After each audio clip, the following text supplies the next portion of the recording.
ఈ మొక్కజొన్నలు చిన్న చిన్న డ్రాప్లెట్స్ లాగా వేసుకొని షేప్ లేకపోయినా కూడా ప్యూర్ మొక్కజొన్న గింజలతో మాత్రమే చేసిందండి. అయితే ఇది మొక్కజొన్న పాలు, కొద్దిగా మొక్కజొన్నని మిక్సీ పట్టుకొని వేసిన పాలు, అందులో కొద్దిగా బియ్యం పిండి, నెయ్యి, పంచదార కానీ బెల్లం కానీ వేసుకోవచ్చు. ఇలా వేడివేడి మొక్కజొన్నలు గారెల్లాగా 2 కప్పులు స్వీట్ కార్న్ తీసుకున్నానండి. అయితే మొక్కజొన్న గింజలు మనం ఒలిచి తీసుకున్న దానికి, ఫ్రిడ్జ్‌లో లాంగర్ డ్యూరేషన్‌లో ఉన్నదానికి చాలా తేడా ఉంటుందండి. ఖచ్చితంగా మీరు ఫస్ట్ దీన్ని మొక్కజొన్నలు తెచ్చి కొంచెం ఒలుచుకొని చేసుకుంటేనే ఆ రెసిపీ టేస్ట్ ఎలివేట్ అవుతుందండి. అయితే ఇందులో మనం మిక్సీ పట్టేటప్పుడు ఒక ఉల్లిపాయ, 4 పచ్చిమిర్చి, తర్వాత కరివేపాకు ఒక పావు కప్పుడు, జీలకర్ర ఒక అర చెంచా, ధనియాలు ఒక అర చెంచా, ఉప్పు ఒక చెంచా, తర్వాత అల్లం ముక్కలు ఒక పావు కప్పుడు అన్నీ కలిపి నేను వేసానండి. వేసిన తర్వాత పచ్చిమిర్చి ఒక 4, 5 తీసుకున్నాను. అన్నీ కూడా మిక్సీ పట్టుకోవాలి. మిక్సీ పట్టేటప్పుడు నీళ్ళు అస్సలు యాడ్ చేయకూడదండి. అయితే మిక్సీ పట్టిన పిండికి కొద్దిగా మిగుల్చుకున్న ఒక కప్పుడు కానీ, అరకప్పుడు కానీ మొక్కజొన్న గింజలు ఇవే స్వీట్ కార్న్ మళ్ళీ వేసుకోవాలి. వేసుకున్న తర్వాత ఇక్కడ రెండు విషయాలండి. ఒకటి, మీకు మొక్కజొన్న కనుక అది ఎలా మనం అస్సలు వాటర్ యాడ్ చేయకపోయినా కూడా అందులో ఉన్న వాటర్ కంటెంట్ వల్ల ఖచ్చితంగా అది జారవుతుంది. అప్పుడు దానికోసమని జనరల్‌గా 2 చెంచాలు బియ్యపు పిండి, 2 చెంచాలు శనగపిండి వేసి వడ షేప్ కోసం చేస్తారు. అప్పుడు దాని ఒరిజినల్ టేస్ట్ రాదండి. అలా కాకుండా ఒట్టి ప్యూర్ మొక్కజొన్నలు ఆ చక్కగా సాఫ్ట్‌గా, మిల్కీగా ఉన్నటువంటి ఆ కార్న్‌లోంచి వచ్చే చక్కటి కార్న్ మిల్క్ ఉంటుంది కదా! అలా మనకు ఉండాలి అనుకుంటే చిన్న చిన్న డ్రాప్లెట్స్ అయినా పర్వాలేదు. అక్కడ షేప్ డజంట్ మ్యాటర్ అనమాట ఈ ఒక్కసారి. అయితే దీన్ని చిన్న చిన్న డ్రాప్లెట్స్‌గా మనము అయితే ఒక్కటండి, ఇక్కడ పిండి ఒకవేళ కనుక కొంచెం వాటర్ తగిలినా కూడా ఆయిల్‌లో వేయగానే పిండి విడిపోతుంది. మొత్తం పిండి ఆయిల్ అంతా పిండి పడుతుంది. సో, అలా కాకుండా ఒకవేళ మీకు కనుక పిండి జారైతే ఖచ్చితంగా ఒక చెంచాడు బియ్యపు పిండి వేసుకోండి. ఒక చెంచాలో మీకు టేస్ట్ ఏమీ మారదు. టేస్ట్ అస్సలు మారదనమాట. అయితే ప్యూర్ కార్న్ లాగే వస్తుంది.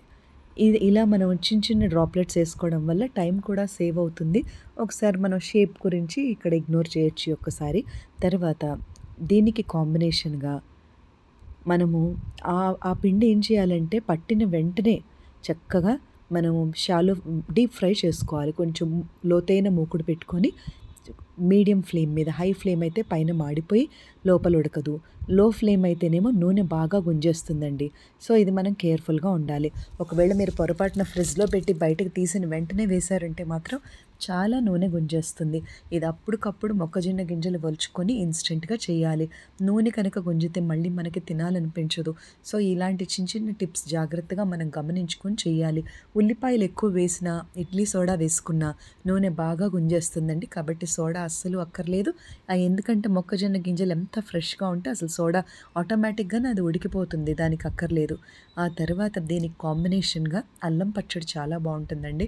అలా కాకూడదు అంటే దీనికి మెయిన్ కాంబినేషన్ ఏంటి అంటే ఒక పావు కప్పు మొక్కజొన్న గింజలు తీసుకొని, కరెక్ట్‌గా పావు కప్పే తీసుకోండి, ఎక్కువ తీసుకోవద్దు.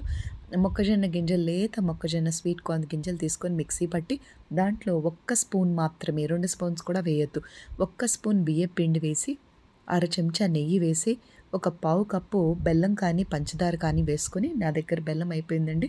నేను పంచదార యాడ్ చేశాను. కానీ బెల్లంతో కూడా చాలా బావుంటుంది. ఆర్గానిక్ బెల్లం పొడి తియ్యగా వస్తుంది కదా! దాంతో కూడా ఇది చాలా చాలా టేస్టీగా ఉంటుంది ఈ రెసిపీ. జస్ట్ ఒక 5 నిమిషాలండి మీడియం ఫ్లేమ్‌లో అలా తిప్పుతూ ఉన్నారంటే స్వీట్ రెడీ అయిపోతుంది. దాంట్లో కొంచెం ఇలాచీ పౌడర్ వేసుకుంటే వేసుకోండి. ఇది మెయిన్ కాంబినేషన్ అనమాట. చాలా చాలా టేస్టీగా ఉంటుంది. దాంట్లో నెయ్యి, ఆ సాఫ్ట్‌నెస్‌తో మొక్కజొన్న పాలతో చేసిన స్వీట్ కదా! దాంట్లో ఇంకే ఇంగ్రీడియెంట్స్ అక్కర్లేదండి. ఈ మొక్కజొన్న వాటికి అది కాంబినేషన్ అనమాట. ఎందుకంటే మనం ఇంతకుముందు ఈ స్వీట్ కార్న్ కన్నా ముందు లోకల్‌గా వచ్చే మొక్కజొన్న గింజల్ని బెల్లం వేసి మనం మిక్సీ పట్టినప్పుడు కూడా కొద్దిగా జారైతే కూడా గట్టిగా ఉండేది. ఎందుకంటే మొక్కజొన్న స్టిఫ్‌నెస్ వల్ల. అప్పుడు స్వీట్ ఏసుకొని చేసుకోగలిగేవాళ్ళం. ఇదేంటంటే ఆల్రెడీ స్వీట్ కార్న్ జారుగా అయిపోతుంది కాబట్టి ఇలా స్వీట్ కాంబినేషన్‌తో కనుక తింటే మీకు ఈ కాంబినేషన్‌లో చాలా చాలా బావుంటుంది. మీరు తప్పకుండా ఇది ట్రై చేసినప్పుడు ఎగ్జాక్ట్‌లీ మీరు అది కూడా ట్రై చేయండి. ఇది 2 నిమిషాల్లో అయిపోతుంది ఆ స్వీట్ అనేది. ఆ తర్వాత ఈ మొక్కజొన్న కనుక నేను చెప్పాను కదా ఇందాక మనం షేప్ కావాలి చక్కగా రౌండ్ గారెల్లాగా కావాలి అని అనుకుంటే కొద్దిగా బియ్యపిండి కొద్దిగా శనగపిండి, అది కూడా శనగపిండి ఎక్కువ వేస్తే మాడిపోయినట్టుగా వస్తుందండి గారె. దాన్ని కొంచెం కాటన్ క్లాత్ మీద పెట్టుకొని ఒత్తుతూ గారెల్లా